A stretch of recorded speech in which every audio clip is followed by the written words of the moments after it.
picture of heaven on earth, you want to be at the World Conference.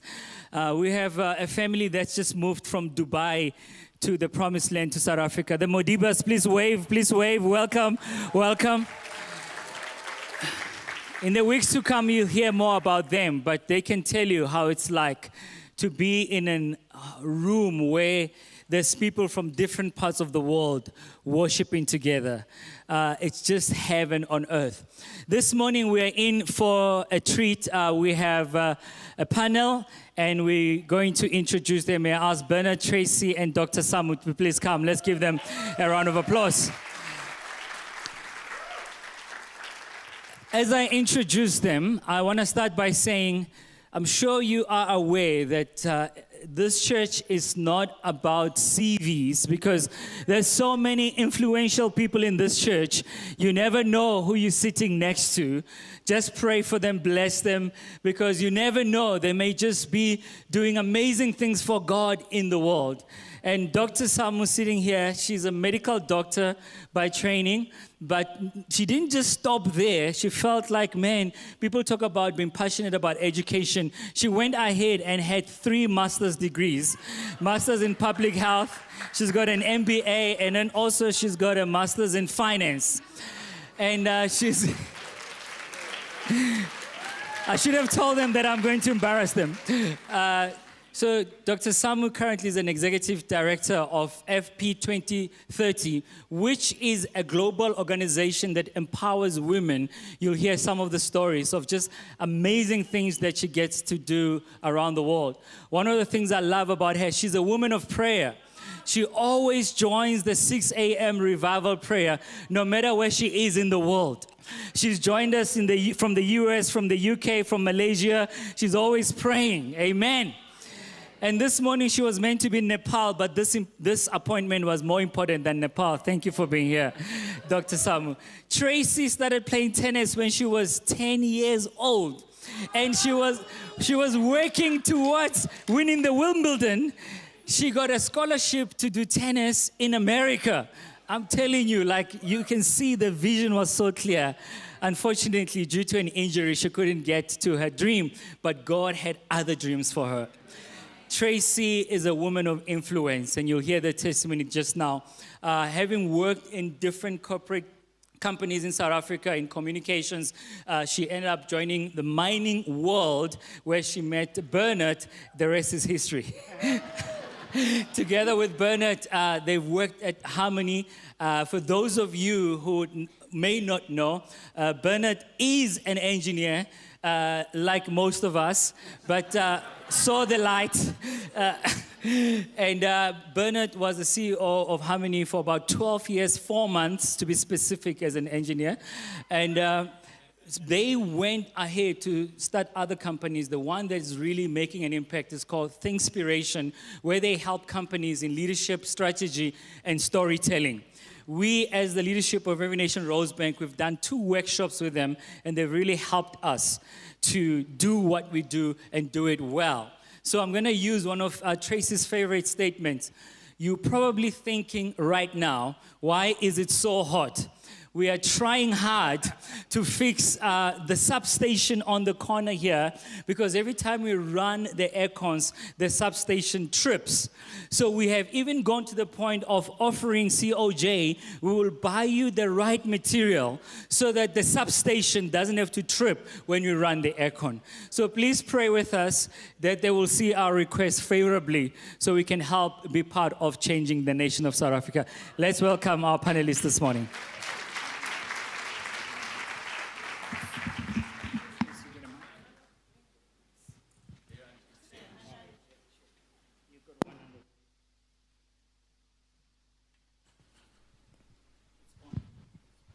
Thank you, Pastor Sai. My name's Bernard Swanepoel, and when we decided how to do this session, I offered to do this in my Trevor Noah impersonation shape. I had a similar response from the 2 ladies, and they said, please don't. And I know why, because I grew up in Rustenburg, and the first English conversation of my life was as a 17 or 18-year-old boy getting to the mines, they taught me English. That should not be used in public. So I am going to say as little as possible, as to not embarrass, especially the front row of pastors. I'm going to let the ladies who can speak do the speaking. So, Pastor,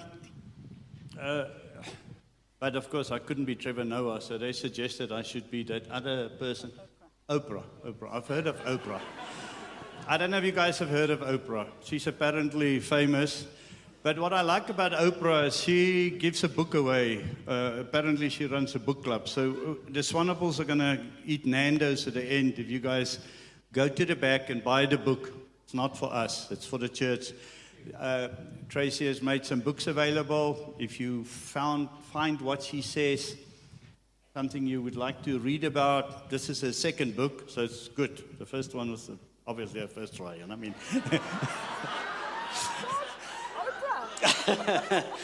But I can endorse the second one. So Pastor Sai kicked this series off many moons ago. If you remember, we spoke about miracles. A miracle of water into wine. I haven't yet been at a wedding where that has happened. I live in hope, where the good wine comes out at the end and there's no hangover. I'm sure there was no hangover at the end of that wine. And then we've unpacked this, and Pastor Dorian spoke about how sometimes these miracles take time. It's like over 200 years. There's miraculous progress. We're going to see some of that. And last week we had workplace testimonies of people who prayed to God when a door closed, an amazing other door opened, and we're continuing with that theme. So all three of us are called into the workplace. And that's the only place we can share from. So when Pastor Dorian said we have to anchor this conversation in Haggai, I went, what the heck is Haggai? Where's that in the Bible? So guys, go to the start of the New Testament and go backwards a few pages, you'll find Haggai. It is there. It is really there. So where the heck is Haggai? We've answered that. We know where Haggai is. And Haggai, I think, if I look at my Bible of 20 years of having an English Bible since Trace and I joined this congregation, I've got only one sermon captured in Haggai.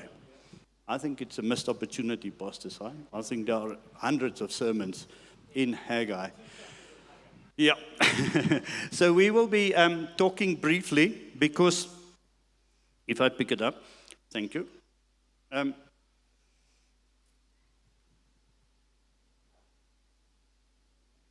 Everybody hopes that it has.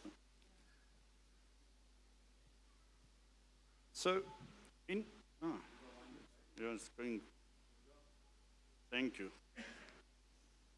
So, the signet ring is the title of this conversation. God's signet ring.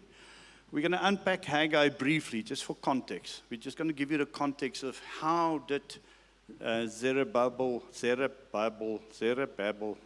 one of those guys, no, Zerubbabel, yeah, whatever way Zerubbabel, how did he get blessed in the end of the book of Haggai? So we're going to unpack that, because I think that would be a blessing we would want in our lives. What is a signet ring? Obviously, I had to look it up. And that definition is a signet ring bore the mark of its owner and was used as a symbol of authority and custodian of the owner's resources. Now, who of us don't want to be God's signet ring? That sounds powerful. That sounds something we should aspire to do. So let's quickly unpack the context and the history.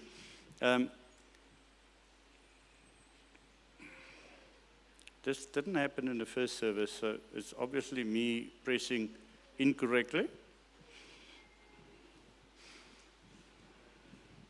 Next slide, please. There we go.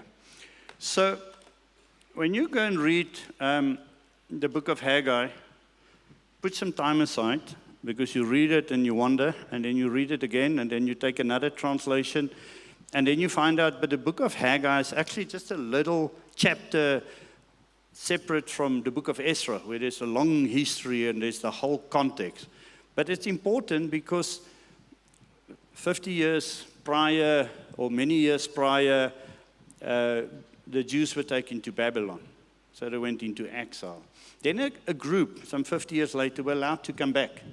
They were allowed to come back through godly intervention with kings, which were not necessarily, believers, but they were allowed to come back to prepare the way for the new Jerusalem, for the temple to be rebuilt. They got there, they started, and then they got distracted. I don't know what exactly. According to Ezra, they had lots of opposition from the local people. There were issues, and they got distracted. And they also got distracted by rather building their own lives and their own careers. They forgot what they were there for. I'm not making any point, but sometimes I think we as a nation can ask ourselves, are we distracted? Did we forget God's good plan for this nation? It's the city of Joburg. Are we busy building the temple, or are we busy making money, building careers, etc.? So it's very interesting, and context is so important. If I open my phone and I look at, that was Tracy's book, it's now for free, that one's for free, huh? If I open my phone, Pastor Sai, that's unnecessary. Thank you. Oh. So, context, so 5th of March. Let's talk about the 5th of March. What happened in the history of the 5th of March? There was the Boston Massacre. Comes up top because obviously the website is American-based or focused. The Boston Massacre resulted in people being killed, and that was a direct cause of American Revolution. You can scroll through and pick the points that are relevant to you. I like Winston Churchill's writings. I'm not a fan of everything he did, but he popularized the term Iron Curtain today, and so we carry on, and there are some amazing things. But when we talk about miracles, can I give you a South African context? What happened 3 years ago to the day? Our first COVID case was identified. Guys, 3 years. What have we gone through as people, as a city, as a nation? And we'll unpack that. So the context is very important, and I think the context of Haggai is what we're going to focus on. So Haggai prophesies to the people of Jerusalem.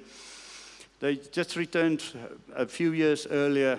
They were not doing what they had to do, and so Haggai was sent with a few messages straight from God.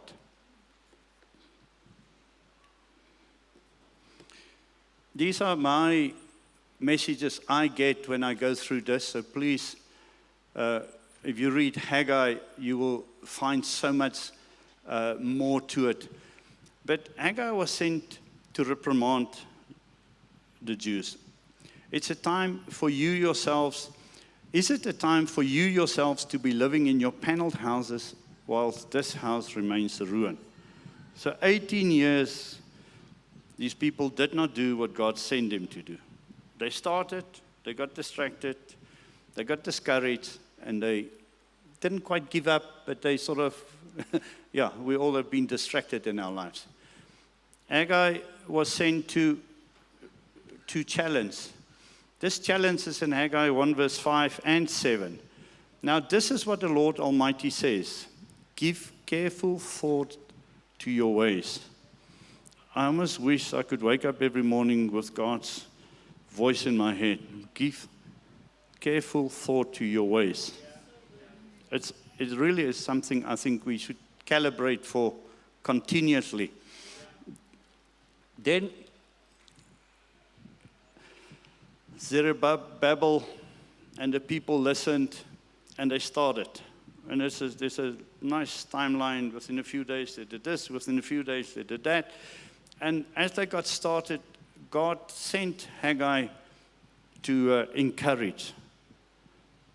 He sent, and it's in Haggai 2 verse 4, very specifically, be strong, Zerubbabel. Now Zerubbabel is the government. So God speaks to the government. President Cyril, be strong. Be strong, Joshua. God speaks to the church, Pastor Sai. So God's now spoken to President Cyril and Pastor Sai. But then he goes on to say, be strong, all of you, the people. Now, that's us. There's no more hiding. We can't say, oh, that's the president, he must fix the country. That's the pastor, he must fix the church. All of us. And be strong. It's fantastic. We must be God-filled. We must be resilient. But the next verse, the next part of the verse speaks to me as an activator. Because Haggai goes on to say, and work, for I am with you, declares the Lord Almighty. So guys, we cannot think or preach God's house into being. We actually have to get out there, and we have to be there where things need to be built. So I implore us all to also get out and do the things. And work, for I am with you. There's some really good news that I'm halfway through. So in conclusion, as Pastor Sai would sometimes say, I'm halfway through. So Zerubbabel listened, the people listened, and then there was the blessing. And this is the blessing which takes us to where we're going to pick up the conversation. My servant, I will make you like my signet ring, for I have chosen you. That is the blessing we are aspiring. That's the blessing that came from obedience. This is not transactional, but because Zerubbabel was obedient, he did what he was reminded to do. He was nudged to do again. He did that, and he got the ultimate blessing that we all aspire to. So for the conversation and the testimonies, this brings us to a key question, I suppose, is, are we out there building God's temple, or are we just building our own homes, careers, and fortunes? Guys, can I ask that again of myself? Can I ask the question again for myself? Are we out there building God's temple, or are we just building our own homes, our careers, and our fortunes? But how do we do that? So the answer is obvious. We should be out there building God's kingdom. Now, Haggai 2, verse 15 to 19. I know you're all going to read Haggai. Eh? The people online, go now. You can read on the side. We won't see. When you fetch your coffee, get the Bible, read Haggai 2, verse 15 to 19. This illustrates the importance of making God's purpose for your life top priority. It's actually spelled out there.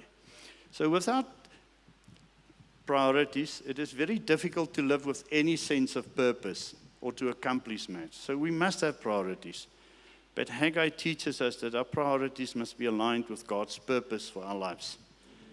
So this is where all these modern teachings of fantastic management principles, leadership principles, is biblical. Deeply biblical. And that's why Tracy can write a leadership book, which there's not a single thing in this book which is inconsistent with biblical principles. Not a single thing. So, good news is we get to hear from the ladies. I've done 1 minute better than in the first sermon. I had 24 minutes for them in the first sermon, and they took it all. Now we've got 26 minutes. So, ladies, there's fantastic opportunity to hear from you. I want us to start off, Tracy, if I may, and I want to ask both of you the same question to kick off is, tell us what you do, on top of what Pastor Science introduced, but then importantly, why did you choose to do that? So we are here in the how does what you do, your purpose, align with God's calling for you? Trace. Thank you. Afternoon, everyone. It's great to be, it is afternoon, just afternoon.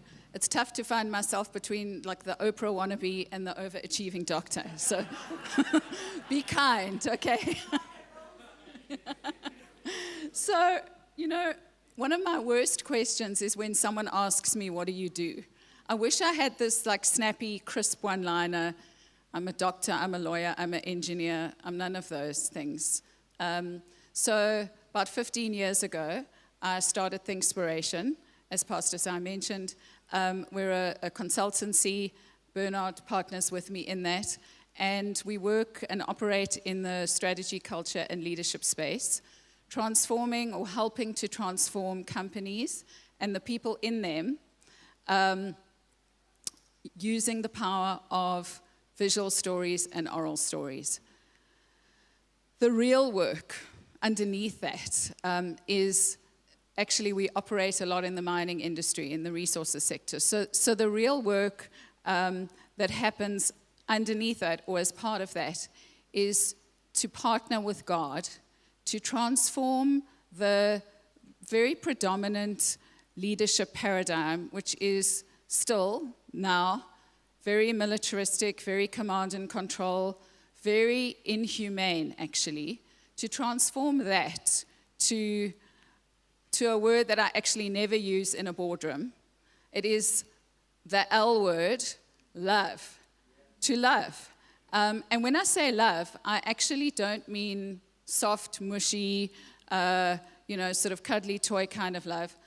Actually, if you look at this scripture, Corinthians 13, and I'm going to read it out because I want us to think about, imagine if this was the workplace, if this was the leadership style, a place where love is patient, love is kind, it does not envy, it does not boast, it is not proud, it does not dishonor others, it is not self-seeking, it is not easily angered, it keeps no record of wrongs, and love does not delight in evil, but rejoices with the truth. It always protects, always trusts, always hopes, always perseveres. So that is the dream. The reality is, and I'm sure, a lot of the businesses that we work with, the people I speak to, the reality is that out there, work, the world of work, is not necessarily a very happy place. People are disillusioned. It feels like it is a burden. It is a place that people, one day when I'm done with this, or it's a means to an end, I will actually do what I'm really meant to do. But I don't believe that that is God's design at all.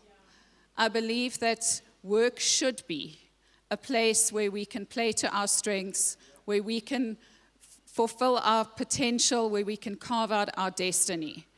And, when you look at the root word of work, it is the same root word as worship.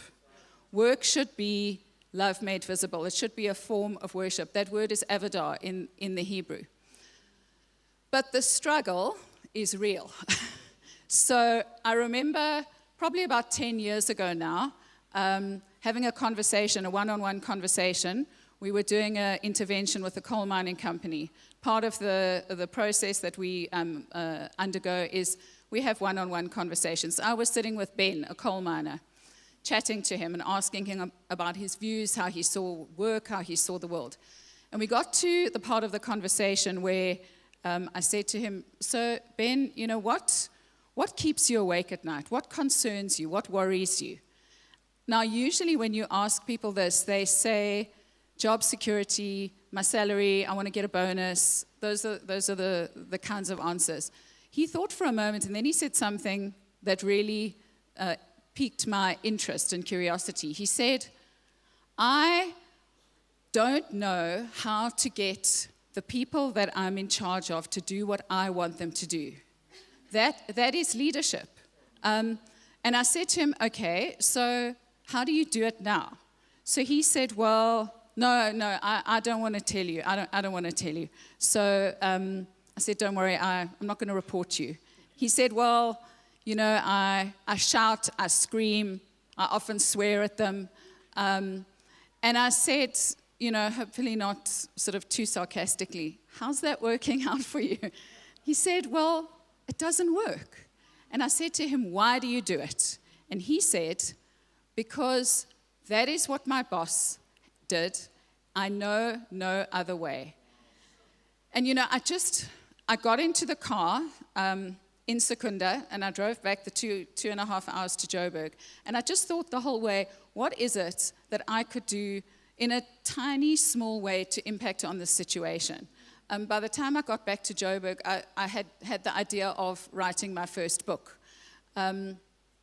So, you know, and still, even now, you know, when I hear of people having inhumane experiences in the workplace, feeling destroyed. Mlamli last week spoke about, you know, when he took over that business, people were feeling crushed. I actually feel this like, I feel physically ill.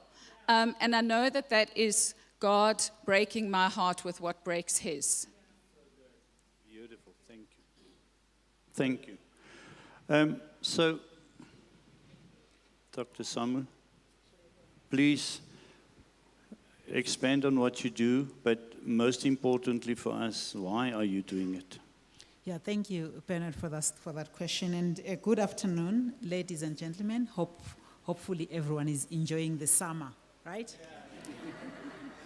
I think, you know, when you get to a point where you have to answer that question, it's about purpose. It's about your priorities in life. It's about how you are partnering with God.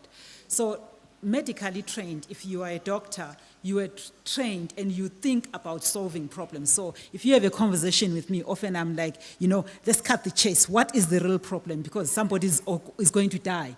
So whether we are solving accommodation problems in Johannesburg, that's a space that I'm in. It's about what is the real problem. The real problem is we are having such a high crime rate, etc., because people don't value themselves. There is no dignity in the spaces where they live. That's why I'm in the property business.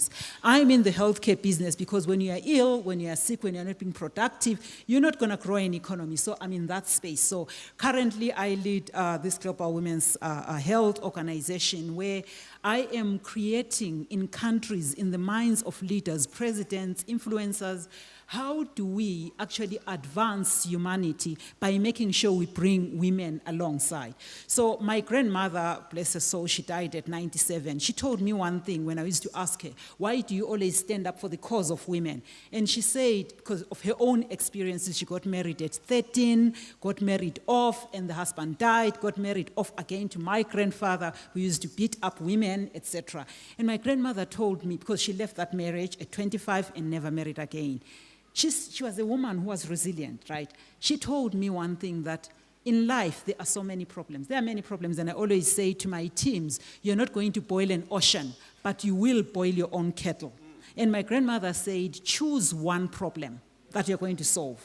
And if necessary, defend it with your life. Otherwise, life is not worth living if all you are here for is to buy a car and have a house.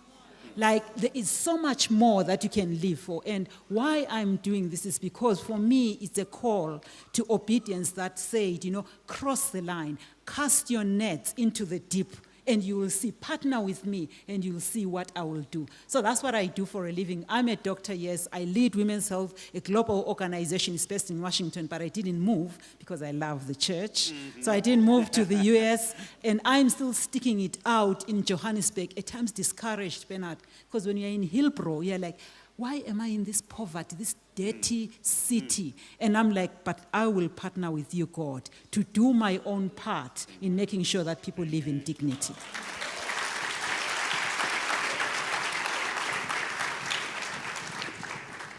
So how powerful and beautiful is that? So let's get to miracles. I'm going to put this question to you. So you must live a life where, with your attitude of partnering with God, you must feel like you experience miracles all the time. Unpack that first. What is a miracle that you experience? How does it work? What do you have to bring to make it happen? Yeah. You know, when we started this season of miracles, in my mind, I'm like, okay, first I had to define what a miracle is. Because often it's like a before-after, right? It was yellow, now it's green. It was water, now it's wine, right? That's the paradigm that we all grew up with, we all sort of expect to experience when we are partnering with God. So it's kind of this spectacular. But in my life and in my experience is this walking in the supernatural, where you partner with the Holy Spirit and He tells you what to do. I gave some examples in the morning where, you know, I'm in Senegal, for example, and I'm like, there is so much that needs to be done here. But God, I don't know what to say when I get into that room. So I am in this holding room of a meeting with powers that be. And in this case, it was with the brotherhood, the Muslim brotherhood, right? What am I going to say to the Muslims, right? And I'm like, okay, God, give me the wisdom. And for me, the miracle, number one, is the audience that I have. Then the miracle is what God says I should say in that meeting. So I was negotiating with the brotherhood that they go to Morocco and read the Quran in a different way that doesn't oppress women. So for me, it's like, I'm not saying, you know what, you're going to change and listen to what Jesus said, listen to what the Bible said, because that was not the wisdom there. The wisdom was they need to reinterpret the Quran, because the Quran does have love and it talks differently about women. Or the president of Niger, where there is a struggle about girls' education, women's health, and many other things, you know. Saints, if we think in South Africa we've got problems, there are many more problems in the world. Many more. And I think South Africa, this is an encouragement that I have for everyone in the room, particularly those of you who are in nice, comfortable jobs. You don't want to step the line. You don't want to, your paneled house, it's fine, it's okay, I'm getting by. There is so much that South Africa geopolitically could do in the world to make this world a different place. And I think let's stop playing small. So when I was with the Nigerian president, this is Niger, there's a country called Niger, by the way, and in there, you know, the average age, the average timeline for a girl at school is about 2.4 years. After that, they remove them from school and they go and sell in the market if they are girls. And even men do not complete school. So I was saying, what are you going to do? How do we partner with you in this? And he wants to build schools. And I'm like, how are we going to do this? So we are crafting a plan on what needs to be done there. So for me, a miracle is in fact, I've got a picture, an art thing that I got from the president that I hang in my house. And the miracle is getting that audience. The miracle is how do I partner with him so that the girls in West Africa can have an education? Because that has got a profound effect in the miracles that we play. Lastly, I think over a few hundred years, the miracles that we have seen in science, in advancement of humanity, are not just the spectacular before, after. It's about you and I being obedient to understand how you could capture the structure of the DNA so that we can have a vaccine for a disease that previously in the olden days we needed a miracle. But now you can get something off the shelf and you can be healed. So for me, the miracles in the workplace is that obedience that we have when we partner with God to do bigger, to do different, and it's incremental.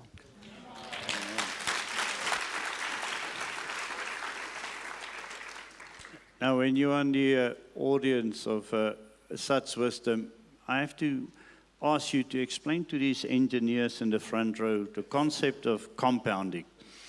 Because miracles like interest can compound. Just briefly, and then I'll come back to Trace. That's a fantastic one, because I talk about miracles so you obey, you are in the arena. You spoke about Churchill, you know, one of his greatest speeches is about the man in the arena, the man who chooses to play, to be in the playing field. And when you are there, you are starting something big. And what God does when he partners with you, and certainly he has with me, is that it initially adds up, but then it's to the power of. So these are, is it derivatives, right? It's to the power of. It compounds, it's squared, it's to the power of 4. And that is the miracle when you partner with God. And for me, when you are playing, but when you are not in the room, when you are not in the wedding in Cana, you will not experience that miracle. So saints need to actually come into the arena, wake up and fight a little bit more so that power of compounding, the miracle that happens when you partner with God, is what for me I tend to experience and I enjoy so much. Thank you. Yeah. Thank you very much. Thank you. So, Trace, in some ways, that's good news. So we don't have to expect to change the world overnight. We need to step into the arena, play our bit, be part of a micro miracle, concept you use often. So perhaps share with us how does these micro miracles fit into your space? Thanks. Okay, yeah, there we go. So yes, exactly as Dr. Summers very eloquently made the point. When I look back on my career journey, of course, we're always looking for the sort of water to wine, spectacular miracles. In my context, that's your dream client phones you, wants to, offer you hundreds of millions of dollars for you to do the work, So we believe for that. We believe for that. That's not going to happen. But quite often, it is in those moments when you are sort of walking with God and you are hearing God's voice urging you, nudging you. Sometimes you only realize the miraculous outcome many years later. So I often think, to look forward, you have to look back. When you look back and you look at this chain of events, this miraculous chain of events and all the micro miracles, how that actually adds up, you can see God's fingerprints all over that. So two little stories I want to share with you. One is a little postscript to what I mentioned earlier about love. Now, in the world that I operate in, this word, you couldn't even really say it out loud. You can say other unmentionable words quite easily in that context, but not the L word. Now, in the last 2 weeks, so this is a little micro miracle for me. In the last 2 weeks, 2 separate clients in the mining industry, I've had interactions with them, and each one of them spontaneously, without prompting, actually said, you know what? This work, talking about our work, we were interacting about our work, is actually about love at the end of the day. And it was amazing. You just feel like there's God. He is my partner. We're partnering, and he's right there, with us. So, this story that I want to share with you is probably one of my worst experiences in the workplace, but it was a miraculous one. So I was in my mid-20s. That was many years ago. I was working in advertising, and I just landed my dream job with this incredible agency, South Africa's largest agency at the time.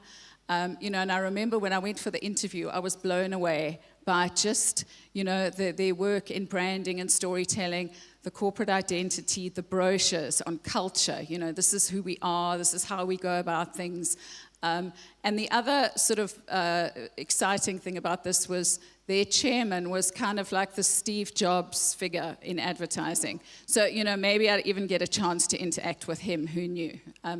So about a month into my time there, I was working on an assignment, doing a strategy review for one of their big clients, and my immediate boss said to me, you know what, I think it's a good idea if you actually set up time with the chairman. He's been involved with this client since the beginning, and just get his thoughts on this, And I was thrilled, here was my opportunity, and I prepped and, was all ready. And I remember walking into this beautiful corner office with a beautiful view. I was so hopeful and so expectant. What happened? Well, nothing good. So this guy started out really irritated with even my presence. And then I sort of bumbled and stumbled my way through, probably not very articulately what I wanted to, just get his views. And he actually lost his temper. He exploded. He flew into a rage. He threw me out his office, and that cute little book about culture, coming shortly behind me. And I thought, what did I do? What happened? And I found out later that it was nothing personal. It was just a rite of passage. This is what this guy did to all the newbies to put them in their place. I was destroyed. I was disgusted. I was like, I'm out of there. I'm leaving. It's over. And then God's voice, urging and nudging. and very clearly saying, you need to stay here for a year, at least a year. I sort of like deleted the at least, but a year, okay? 365 days. And you have to learn as much as you can. Just learn as much as you can from this. And you know, I did. I promise you 365 days is very, very long. I gritted my teeth through every single one of them, but I learned so much. And much of what we use today in our consulting business is stuff that I actually learned from that experience. So, you know, it's just when you look back, I see the miracle in that all things work for good. At the time, it felt like anything but a miracle.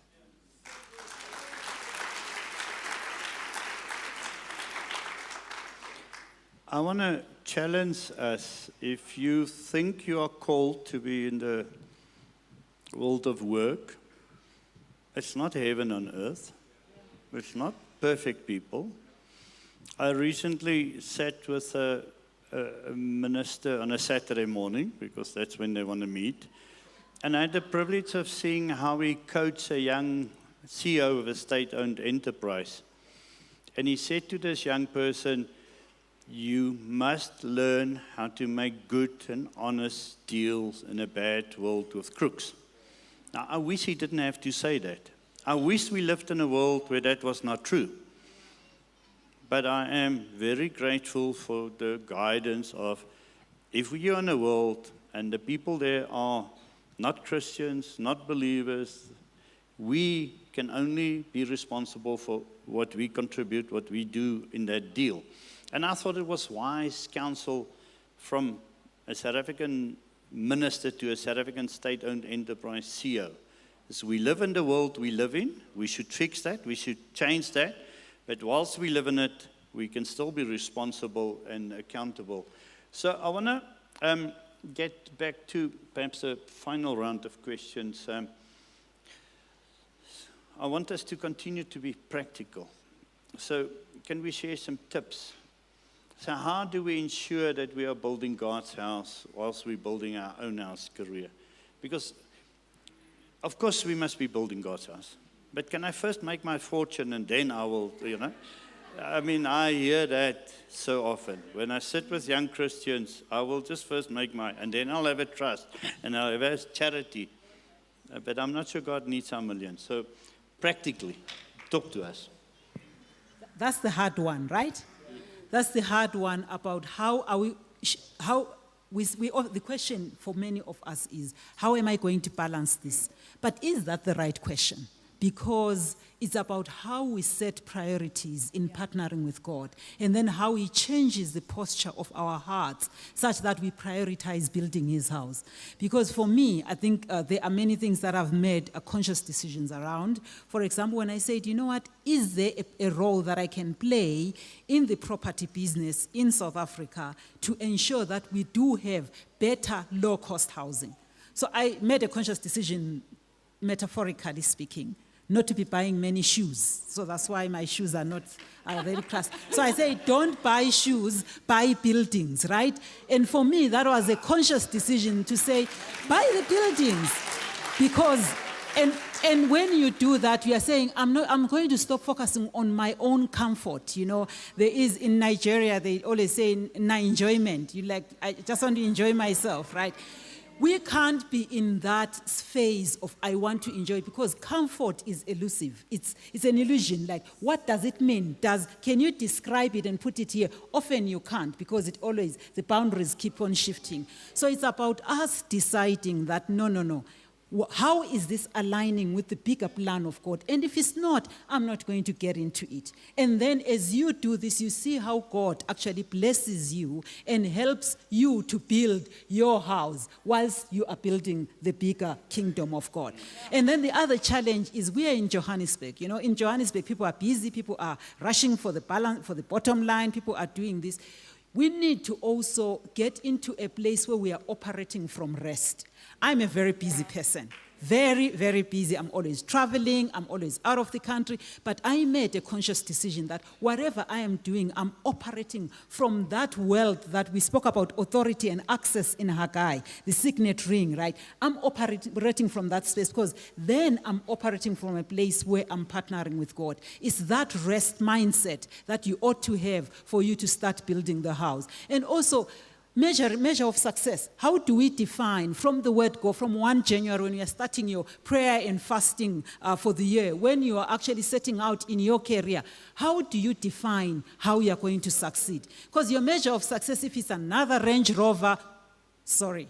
If it's another big empty house, sorry. How do you define that measure of success? Because our balance sheets are actually tipped in a different way when we are partnering with God. And lastly, Bernard, I know we don't have time, Pastor Sai, the economy and how we define the economy of our own economy. We can't translate what the economy of Babylon needs to mean for us. So we need to redefine that. And when we redefine that, I think for me, practically speaking, it's writing it down, aligning with God, and be bold and be brave when you are crossing the line so that you then start practically building the kingdom of God. Beautiful, beautiful. Align with God. Be bold, and when you're in a place of comfort, you're probably not out where you're supposed to be. That's beautiful.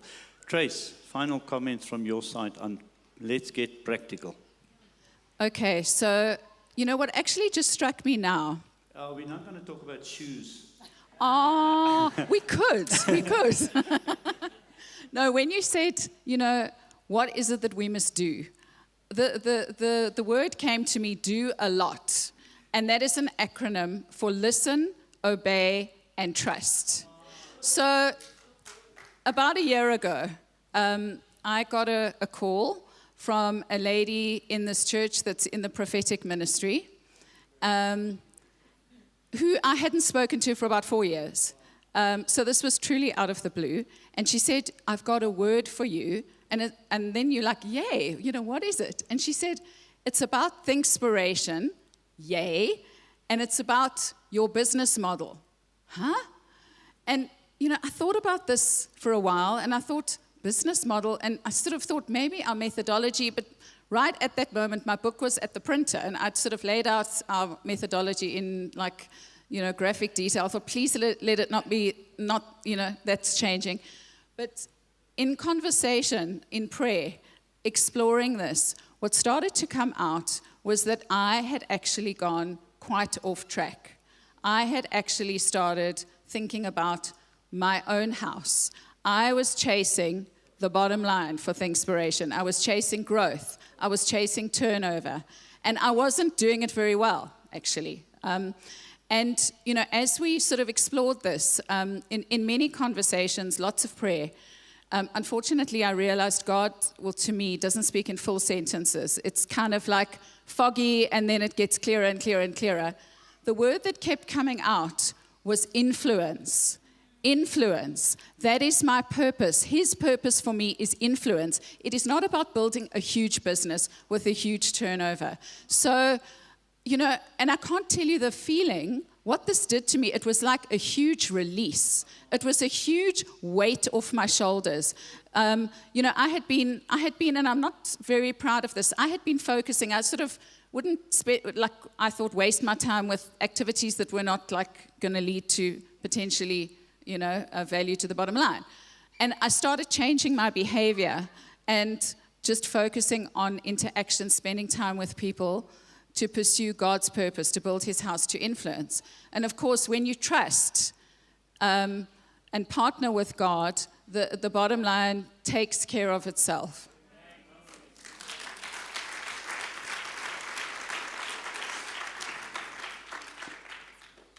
So this book of Haggai that you're going to find in the Bible, read it when you've got time, because it's going to take you right through the Old Testament. Very interestingly, because what I like is when you really pause in the scripture and you find how's this applicable to us. So here's a group of people who had ignored the instruction from God. He told them to rebuild the temple 18 years earlier.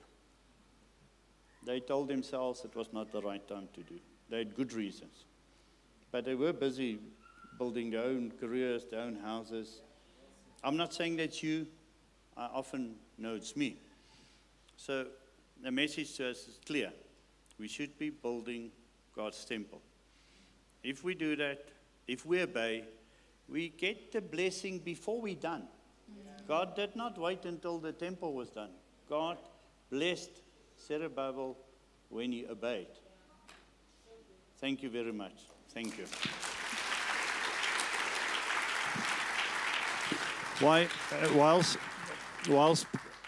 Whilst Pastor Sai is coming up, this book is available at the back. Trace will sign it. The Swanepoels don't need the money for, what is it that we get? Nando's for lunchtime.